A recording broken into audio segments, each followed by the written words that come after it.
एक ऐतिहासिक दृष्टिकोण।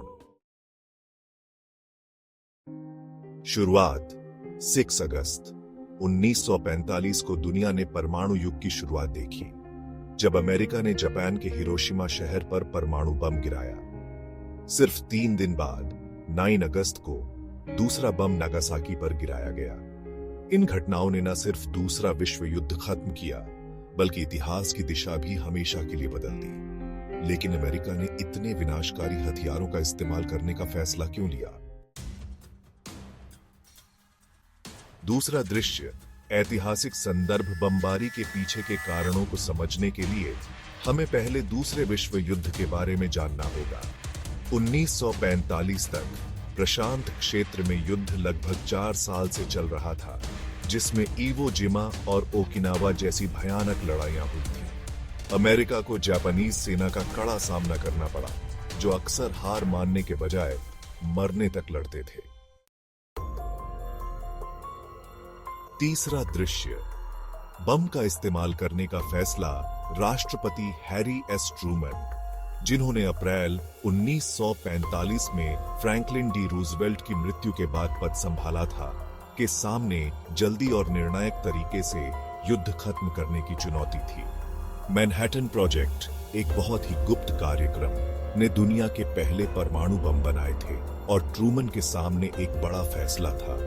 क्या इन नए हथियारों का इस्तेमाल जापान के खिलाफ किया जाए? चौथा दृश्य तर्क जान बचाना।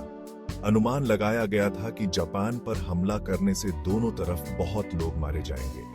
कुछ अनुमानों में कहा गया था कि अमेरिकन सेना के 1 लाख से ज्यादा लोग मारे जा सकते हैं, जबकि जापानीज सेना और आम लोगों की मौतें और भी ज्यादा होंगी। जापानीज प्रतिरोध।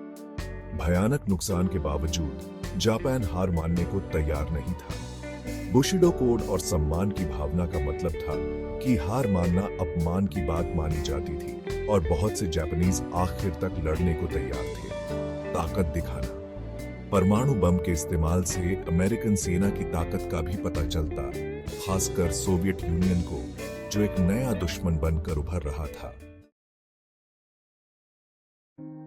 पांचवा दृश्य हिरोशिमा और नागासाकी। 6 अगस्त 1945 को B-29 बम वर्षक इनोला गे ने हिरोशिमा पर लिटिल बॉय नाम का यूरेनियम बम गिराया। विस्फोट से शहर का ज्यादातर हिस्सा तबाह हो गया, और उसी साल के आखिर तक लगभग 1,40,000 लोग मारे गए।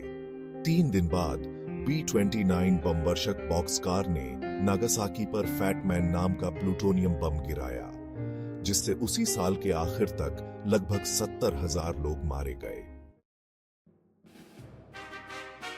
छठा दृश्य परिणाम और आत्मसमर्पण। बमबारी का तुरंत और भयानक असर, और 8 अगस्त को सोवियत यूनियन द्वारा जापान पर युद्ध की घोषणा ने सम्राट हिरोहितो को हस्तक्षेप करने पर मजबूर कर दिया। 15 अगस्त 1945 को जापान ने बिना शर्त हार मान ली, जिससे दूसरा विश्व युद्ध खत्म हो गया। 7वां दृश्य विरासत और प्रतिबिंब। हिरोशिमा और नागासाकी की बमबारी सैन्य इतिहास की सबसे विवादास्पद और चर्चित घटनाओं में से एक है।